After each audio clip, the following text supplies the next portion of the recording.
Kembali lagi bersama gue Cynthia Tengens, masih di Outdoor Pro Takeover bersama Mas Doping. Nah Mas, kan sudah banyak sekali melakukan perjalanan di hutan, di gunung, di alam bebas. Pernah nggak sih punya pengalaman yang aneh gitu? Aneh ya? Yang aneh dalam kategori Mas Doping.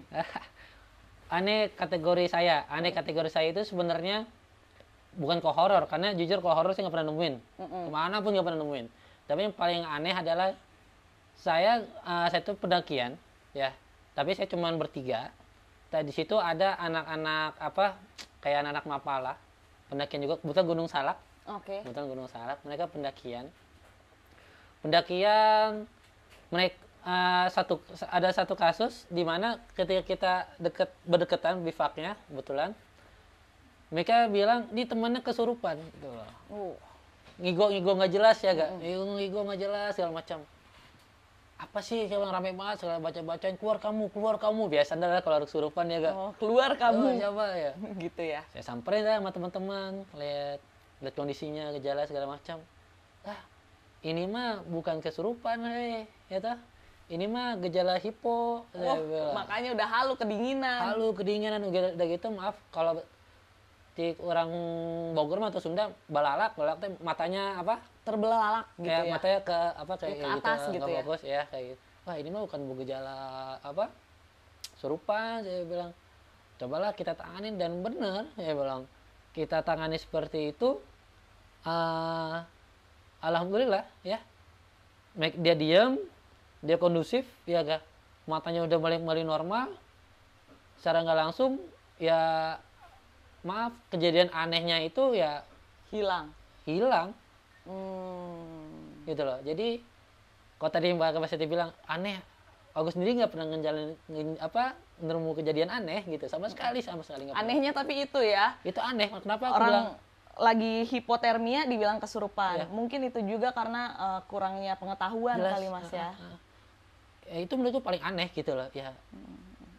Apa sih orang kalau gini terus mah bisa meninggal ini ya gitu loh. Iya. Itu aneh, menurutku aneh gitu. Betul, ini yang harus sebenarnya para pendaki memahami juga, kayak tadi Mas udah bilang bahwa pertama kali yang harus kita tahu sebelum melakukan perjalanan adalah resikonya dulu. Ya, resikonya dulu. Setelah kita tahu resikonya, kita tahu juga cara penanganannya nanti seperti apa. Betul banget. Jangan sampai ada teman kedinginan, hipotermia, malah dibilangnya kesurupan, didoain ya nggak anget-anget gitu. Iya, intinya kita bisa mengindikasikan dulu kan, ini gejala hipo, ini gejala kesurupan gitu loh. Jangan tiba-tiba yang begitu gini gemeter ngigo nggak jelas dibilang kesurupan gitu loh. Betul. Tetap harus ada indikasinya dulu. Oke.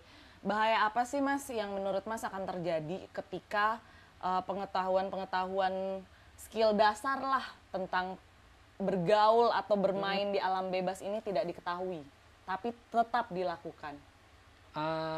Sifatnya lebih ke resiko ya atau resikonya? Oke. Contoh yang paling mendasar dari equipment. Ya. Contoh aku banyak ngelihat, aku mau pendakian konvensional apapun itu, aku sering ngelihat mereka naik gunung pakai celana jeans. Ya. Yes, celana sifatnya kayak katun kayak gitu. Itu kenapa celana seperti itu nggak boleh dipakai ketika naik gunung, keringetan, terus kena basah hujan. Jeans itu kan yang bahan chino, jeans seperti itu kan dia nggak cepat gampang kering. Iya betul. Tidak dry fit. Ya, ketika kita naik gunung makin tinggi otomatis suhu udara makin dingin, ya gak? Kita nggak ada kalori yang masuk ke dalam tubuh, suhu tubuh akan ngebakar terus nih. Ya. Buat ngangetin tubuh kita karena kehajar sama dinginnya dari si pakaian ini. Ya gak, otomatis secara nggak langsung itu akan menyebabkan gejala-gejala hipo, kedinginan yang sangat akut, ya gak. Akhirnya mereka menggigil. Ya. Itu kan hal yang paling dasar, tapi kadang masih suka mereka nggak apa-apa pakai celana ini aja. Itu dari celana. Kalau dari sepatu sama. Kita idealnya pakai sepatu gunung itu kan pakai yang high, yang tinggi ya, biar melindungi ankle. Ya. Tapi banyak juga teman-teman yang naik gunung, pakai sepatu kayak model sepatu running biasa lah, atau sepatu yang slope seperti itu. Melindungi ankle enggak, ya. Resiko tergelincir iya. Iya, itu masih mereka lakuin aja. Itu kan mungkin Outdoor Pro punya produk yang bisa support itu ya.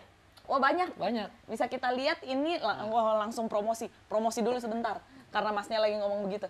Kayak yang ini ada yang bawanya gamsol, terus ada juga yang seperti ini. Ini saya nggak tahu sebutannya apa. Nanti mungkin boleh dimasukin produk seperti ini. Soulnya apa? Speknya di sini. Ini gue kasih space ya.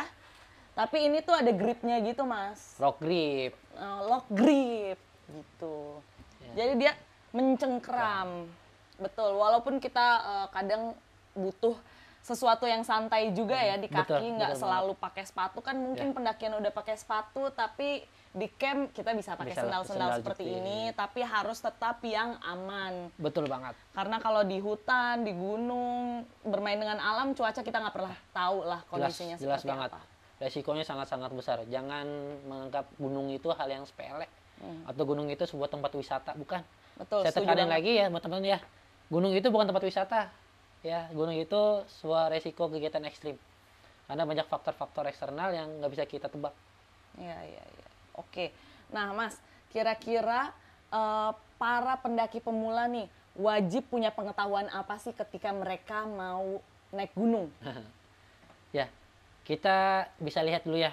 Kayak tadi aku bilang, teman-teman harus bisa menguasai kebutuhan ketika naik gunung. Teman-teman mau naik gunung, medannya ada bebatuan, medannya tanah, medannya banyak kayak berpasiran, kayak mau ke puncak Semeru ya segala macam.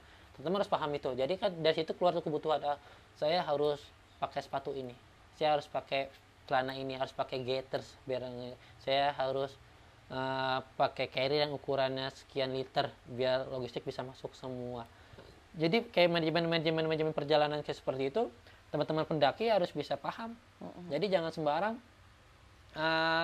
medannya bebatuan, licin, otomatis ketika gunung suhu dingin banyak lumut pakai sepatu yang grip-gripnya yang grip biasa gitu. Akhirnya gampang slip, licin dan lain-lain. Akhirnya cedera. Pakai ransel carrier tapi carriernya kapasitas carriernya anggap aja 60 liter ya. Tapi isian barangnya melebihi itu gitu loh. Itu effortnya malah nanti bisa bikin rusak carrier, malah malah nggak nyaman, bahu kita nggak nyaman, torso kita nggak nyaman, segala macam. Itu resiko banget. Jadi manajemen perjalanan itu paling pertama. Ya. Manajemen perjalanan, manajemen perlengkapan lah. Jadi harus paham, kuasai dulu medan apa yang kita mau lakukan, keluarlah tuh perlengkapan dan peralatan segala macam sehingga bisa mensupport kita buat kegiatan. Betul, jangan sampai mau ke Gunung Raung, Gunung Papandayan, Gunung Semeru semuanya tekniknya berbeda tuh. Iya, jelas banget. Ya kan, karena konturnya juga berbeda, jadi sudah pasti perlengkapan yang akan kita gunakan juga berbeda. Berarti kita harus tahu betul, riset, cari tahu bahwa perjalanan itu kita akan melewati proses seperti apa aja. Benar banget. Oke, lanjut ke pertanyaan berikutnya nih Mas. Kalau sekarang kan banyak sekali, tadi mungkin Mas cerita soal pengalaman anehnya, ada yang hipotermia malah dibilangnya kesurupan. Tapi sekarang juga banyak banget kita lihat di portal-portal media bahwa banyak pendaki yang nyasar, hilang, bahkan kayak ada yang sampai seminggu baru ditemukan, atau bahkan amit-amit tidak ditemukan sama sekali. Dari Mas sendiri, bagaimana sih kita misalkan jangan sampai nih, tapi kalau ada dalam kondisi seperti itu. Ya, gitu. Ini mungkin jadi salah satu tips dan trik ya. Mudah-mudahan bisa bermanfaat juga. Tadi sebelum kita mulai, saya sempat sharing sama teman-teman di sini. Sebenarnya ketika kondisi tersesat aja. Idealnya itu pola orang untuk mencari orang hilang atau ketika orang hilang ada pertama, anggap aja aku hilang. Aku dari pos 5 mau jalur pos 4. Aku rombongan nih. Nah, aku paling belakang. Tiba-tiba aku tengah. Aku dari pos 5 ke pos 4 turun. Kepisah nih sama teman-teman. Kepisah rombongan karena aku salah masuk jalur. Teman-teman yang lain sesuai jalur karena biasanya disorientasi. Ada turun kabut segala macam, maka disorientasi pandangan akhirnya turun. Nggak bisa barengan. Terus yang orang hilang, akunya sendirinya sadar, wah, kehilangan teman-teman, kehilangan gerombolan nih, apa gue yang salah jalur atau mereka yang salah jalur? Ketika emang diri sendiri udah ngerasa gue hilang nih segala macam. Ya berusahalah untuk stay dulu ya. Kita ada prinsip namanya stop. Stop itu adalah ya stop, ya berhenti dulu. Thinking, berpikir ya. Apa dulu yang harus kita lakukan? observasi dulu. Observasi dalam arti kata ngeliat sekeliling. Ini jalurnya bener atau enggak? Apa kita harus naik lagi dulu ke atas ya gak? Sekali nandain signage ya, kasih tanda biar kita bisa jalan, tetap ada tandanya.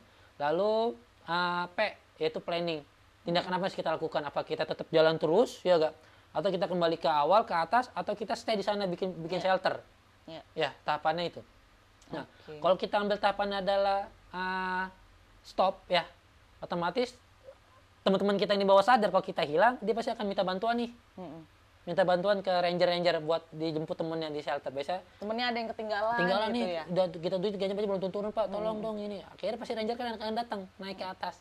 Kalau kita hilangnya masih di jalur, deket-deket jalur atau beberapa ratus meter jalur, ranger pasti akan coba berteriak, nyari signage, nyari tanda-tanda. Otomatis ketika masih ada kan bisa masih ada jangkauan buat ada dari pencari. Tapi kalau yang saya hilang tapi saya jalan terus, saya hilang di sini, ranger di sini.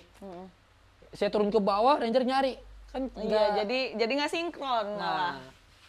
Jadi idealnya sih seperti itu. Idealnya kita harus stop tadi ya. Ada S, T, O, dan P. Yes. Oke. Nah, kalau pengalaman Mas sendiri nih, pernah nggak sih tersesat, Mas? Kalau tersesat, sering. Kenapa tuh? Kok bisa? Karena buka jalur kah? Atau? Itu bener banget. Ya, saya juga gitu soalnya. Ya. Itu banget buka jalur. Jadi kalau kita buka jalur itu, kita berdasarkan peta aja, ya kan? Ya. Tapi bedanya adalah kita tersesat sampai, aku hilang sampai 3 malam. Ya, tersesat. Tersesatnya enjoy gitu loh. Bukan tersesat panik. Ya kenapa? Ya kita tahu kita di mana gitu loh. Jadi ya udah cuek aja, tinggal kita bikin shelter, kita bikin bivak segala macam.